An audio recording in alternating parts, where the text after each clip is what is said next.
Today on Some Assembly Required, cheese.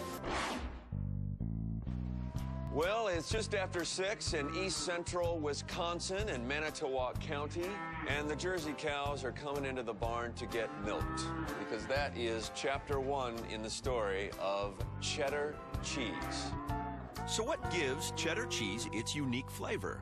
Well, to answer that, we've got to get to the building block of cheddar cheese, which is milk. And that process starts early with these ladies. Now, these Jersey cows produce more milk per weight than any other cow. But to make good-tasting cheese, it's not the quantity, it's the quality of the milk that matters most. This milk is just seconds old, and it's an amazing liquid. The fats, those are cream. They're floating around in little droplets. And also, most of the proteins, what are known as casein, are little particles. And it's those particles that we're going to knock out of solution to make cheese.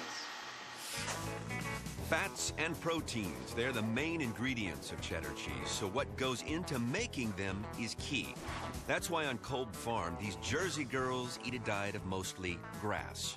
The fat in grass, yes, grass has fat, adds complexity to the cheddar flavor. All this fresh raw milk is delivered nearby to Hennings Cheese Factory.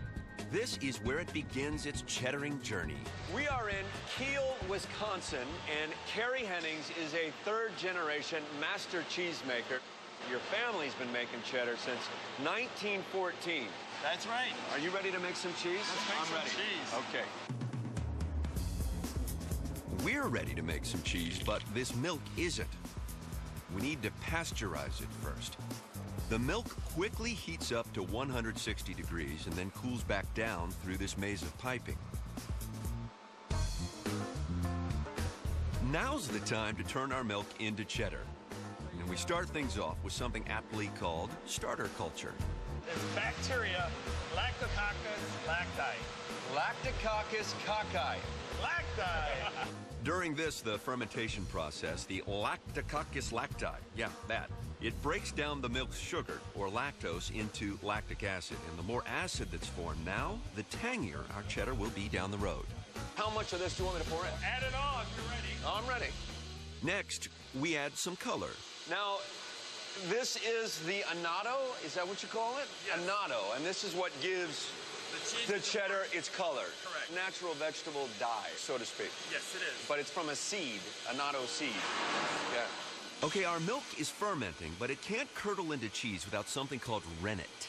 Rennet is an enzyme, a biological catalyst that kicks off chemical reactions.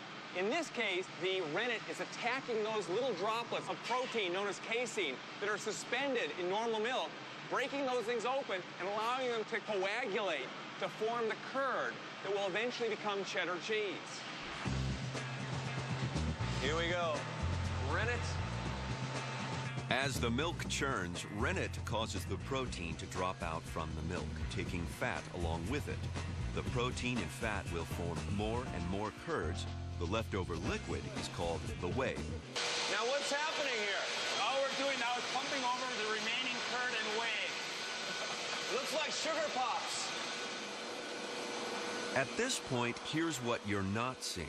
The microscopic mechanics as the enzymes and bacteria keep working to break down the molecules.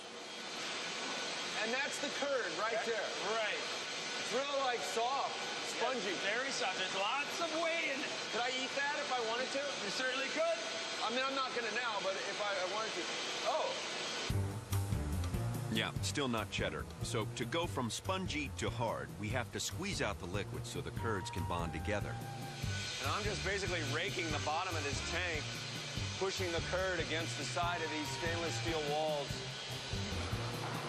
The reason for separating the whey from the curds is because most of the flavor development is going to be in these curds. The proteins and the fats will break down, and voila, aromas and flavors. The whey, just a bystander, so you've got to get the whey out. This is literally known as cheddaring. The process alone takes these workers 10 hours to make 12,000 pounds of curds. It takes a lot of time and manual pressure, but little by little, progress.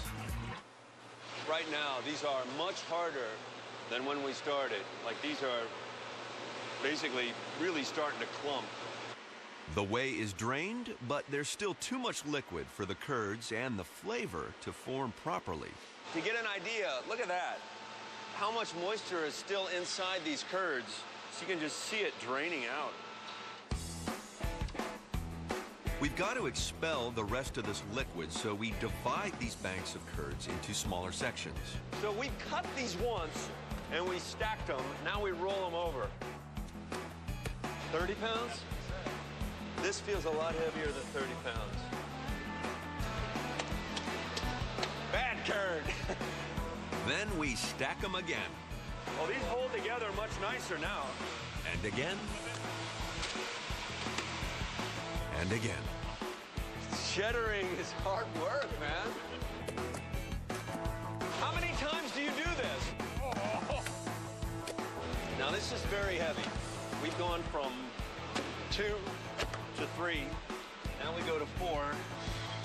We're still not done. We're going to 5. So here's the secret to the cheddaring process, using the pressure of the curd's own weight.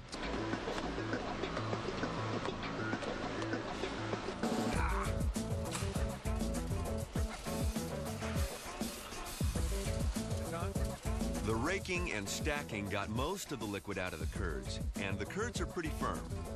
You can eat it right now. It's fairly bland. At this point, the enzymes haven't been reacting inside the cheese long enough to create that good cheddar flavor, and they're still too moist to bond together to form the cheese. That's where 120 pounds of salt comes in. Now, Carrie, why salt? Probably one of the most important things is flavor. Cheese would not taste very good without the salt. It's important biologically because it slows that bacteria growth down. Those bacteria are really working. We need to start slowing that bacteria process down. And then also expelling more of that moisture you get out of that curd. So we're drying that curd down even further. Very important. We have to cover each curd with salt. To make sure we get an even coat, we salt the curds 3 times. We constantly mix the batch as we go along. Salted cheddar curds, the kind they make at Hennings, are a snack here in Wisconsin. But to make blocks of cheese, we need to take our curds and keep on going. These curds are pushed along this chute, are fed up through this steel piping system here, and are put in, what are they called? Daisies? Daisy hoops. Daisy hoops. Now we're packing about 34 pounds worth of curds into this wheel shape, but there's still some excess liquid, or whey, so we do another round of stacking.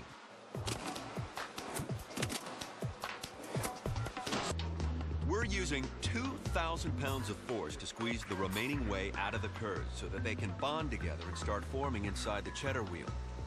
And after just 15 minutes of pressing, the curds are already becoming a single solid mass. And after 24 hours, our cheddar, all 4,000 pounds of it, is as dry as it's going to get. Can we flip it out and take a look at it? Okay. Oh, already, that looks like cheddar to me. Still needs a little more time to finish fusing together. Can we taste some of this? All right, we can do that. All right, so you lead the way. All right. At this, the day-old mark, the curds are extremely soft and there's not much flavor. This is just a day old. Cheers. Cheers. Very squeaky. Yeah, squeaky. Because it's like kind of rubbery. And it still tends to fall apart quite easily. It's technically cheddar, but it doesn't taste like it, especially compared to a piece that's been aging for a month. Oh, see, right away you can just tell how it holds together. Yeah. That's good cheese. That's good cheddar. Yeah. That's real good. Oh, I'm sorry. You want some?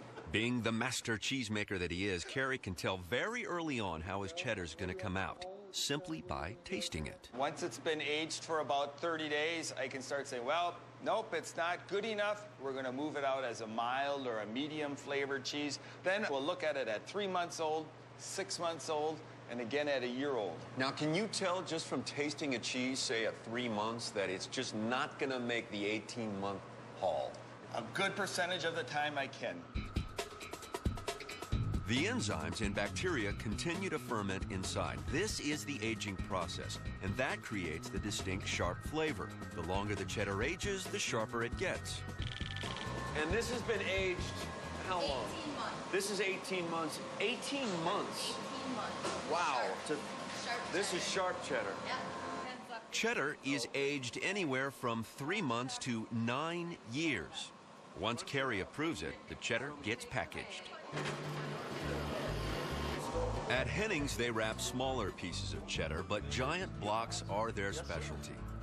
These blocks can weigh as much as 1,000 pounds, which makes waxing them a pretty tough job. So why dip the cheddar in wax? Well, it allows gases inside to escape and the cheese to breathe. It's like a layer of skin. It prevents the cheese from getting moldy or drying out. It's going to be tricky because you're going to feel the wax kind of move on you. Yeah, a little bit. Did I wreck the wax? Oh, a little bit. Notice how there's none on mine? Okay. It's just something I'm used to. That's right. Yeah. I know how to work with it. Why you Move it around. gotta be so hurtful? And right here. The cheddar will continue to age, You're going to need a little more wax than that. and the flavor will continue to grow sharper and sharper every day. It gets kind of hug it Hug it. Hug it. Hug the cheese. Hug the cheddar. All right. to the box. If you do this correctly, you'll have no wax on your hands. Right, you're right. I did this incorrectly.